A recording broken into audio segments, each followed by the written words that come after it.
Aku mengumumkan penyakitku yang mematikan kepada keluargaku, tapi saudara laki-lakiku memilih untuk mengumumkan kehamilan mereka. Tak lama kemudian, segalanya berubah secara tak terduga. Namaku Aida, 36 tahun, seorang ibu dari 2 anak, dan mungkin aku tidak akan hidup cukup lama untuk melihat mereka tumbuh dewasa.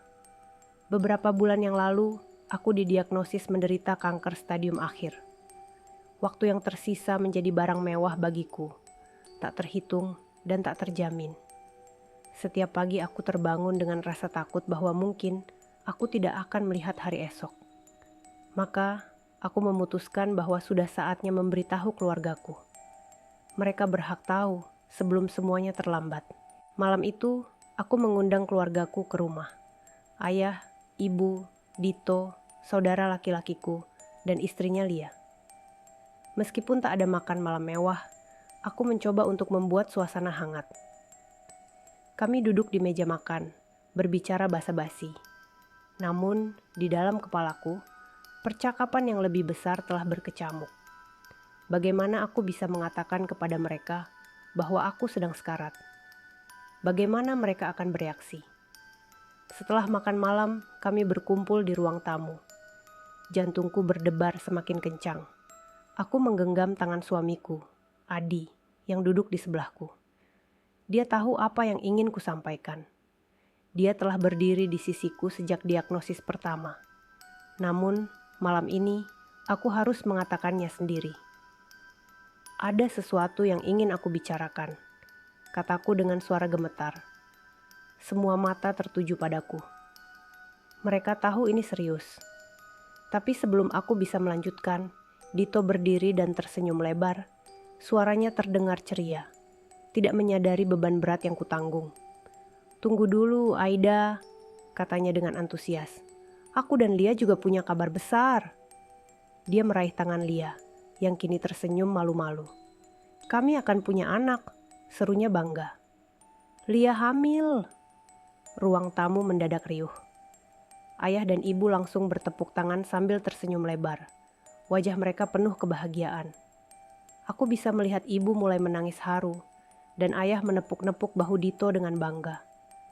Namun, di tengah kegembiraan itu, aku merasakan sesuatu yang asing di dalam dadaku. Itu bukan hanya rasa sakit karena kanker, tetapi perasaan diabaikan, disisihkan, dan terlupakan. Di saat seharusnya aku bisa berbicara tentang penyakitku, mereka malah fokus pada kabar kehamilan Dito dan Lia. Tapi aku menahan diri. Aku tahu ini adalah momen mereka, dan aku tidak ingin menghancurkannya. Namun, tak ada pilihan lain. Aku harus mengatakan sesuatu.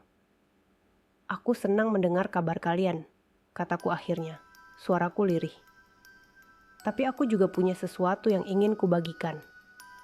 Senyuman di wajah mereka perlahan memudar, dan sekali lagi mereka menatapku. Aku menarik napas panjang.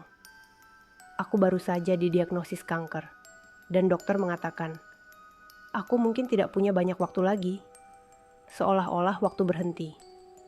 Ayah dan ibu tampak terkejut, matanya membesar, sementara Dito menatapku dengan tak percaya. Lia, di sisi lain, menunduk, menggenggam perutnya, seolah ingin melindungi calon bayinya dari kabar buruk yang baru saja kudedahkan.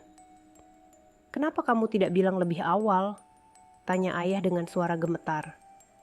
Ibu mulai menangis pelan, menutupi wajahnya dengan kedua tangan. "Aku tidak tahu bagaimana harus mengatakannya.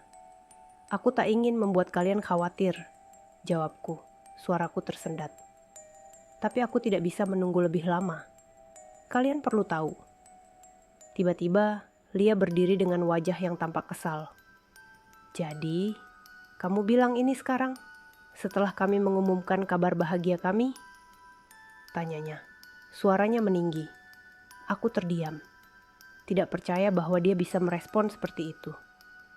"Ini bukan tentang memilih waktu yang tepat, Lia," kataku pelan, mencoba tetap tenang meskipun hatiku terasa seperti hancur. "Tapi sekarang semua orang akan fokus pada penyakitmu, bukan pada kehamilan kami." Lanjutnya dengan nada tajam, tak peduli dengan beratnya situasi yang tengah kuhadapi. Aku bisa melihat Dito menarik nafas panjang, seolah-olah mencoba menahan sesuatu. Ini bukan kontes. Adi, suamiku, akhirnya bersuara. Suaranya tegas. Aida tidak ingin mengalihkan perhatian dari kebahagiaan kalian. Tapi apa yang dia alami jauh lebih penting sekarang. Namun Lia tidak menyerah. Tapi ini adalah momen kami. Setelah bertahun-tahun menunggu, akhirnya kami bisa punya anak. Dan kamu malah datang dengan kabar seperti ini. Seolah-olah semuanya tentang kamu. Aku merasakan air mata menggenang di pelupuk mataku. Bagaimana bisa dia begitu egois di saat seperti ini? Aku tahu bahwa kabar mereka penting, tapi aku tidak pernah membayangkan bahwa hidupku yang tengah di ujung tanduk bisa dianggap tidak berarti dibandingkan dengan kebahagiaan mereka. Suasana semakin tegang ketika ibu mulai memihak Lia. Aida, mungkin kamu bisa menunggu sedikit lebih lama untuk memberitahu kami. Katanya dengan suara pelan, tapi nadanya jelas. Dia lebih ingin menjaga kebahagiaan Dito dan Lia daripada mendengarkan penderitaanku. Aku terdiam. Dunia terasa runtuh di sekitarku. Bahkan ibuku pun tampaknya tidak peduli. Adi berdiri, wajahnya merah karena marah. Bagaimana mungkin kalian bisa begitu egois? Katanya, suaranya bergetar. Aida sedang sekarat, dan kalian hanya peduli pada diri kalian sendiri? Adi, ini bukan tentang egois, kata Dito dengan nada dingin. Tapi ini adalah saat bahagia bagi kami. Dan kami ingin itu menjadi fokus malam ini. Aku menggelengkan kepala. Hatiku hancur berkeping-keping. Bagaimana bisa mereka menganggap bahwa nyawaku tak seberarti itu? Akhirnya, aku tak mampu lagi menahan air mata. Kalian tahu apa? Aku tidak perlu simpati kalian, kataku sambil bangkit berdiri. Jika kabar kalian lebih penting daripada hidupku, maka biarkan saja begitu. Aku tidak akan memaksa kalian untuk peduli. Aku berjalan keluar dari ruangan, meninggalkan mereka yang terdiam di belakangku. Adi mengikuti dari belakang, memegang bahuku erat. Dalam perjalanan pulang, aku menangis sepanjang jalan. Rasanya seperti kehilangan dua hal sekaligus, hidupku dan keluargaku. Seminggu berlalu tanpa kabar dari Dito atau Lia. Bahkan orang tuaku pun tampaknya lebih sibuk dengan kegembiraan menantikan cucu daripada mengkhawatirkan kesehatanku. Aku berusaha menerimanya. Bagaimanapun juga, aku masih memiliki Adi dan anak-anakku yang selalu ada di sisiku. Namun suatu malam, ketika aku sedang duduk di ruang tamu, sebuah pesan masuk di ponselku. Dari Dito. Aida, aku ingin bicara. Tolong berikan aku kesempatan untuk menjelaskan. Aku menatap pesan itu lama, sebelum akhirnya memutuskan untuk tidak menjawabnya. Apapun yang dia katakan sekarang, rasanya sudah terlambat. Beberapa minggu kemudian, kabar mengejutkan datang dari orang tuaku. Kehamilan Lia ternyata bermasalah. Bayi yang mereka tunggu-tunggu selama bertahun-tahun ternyata tidak berkembang dengan baik, dan dokter menyarankan mereka untuk mempertimbangkan tindakan medis yang sulit.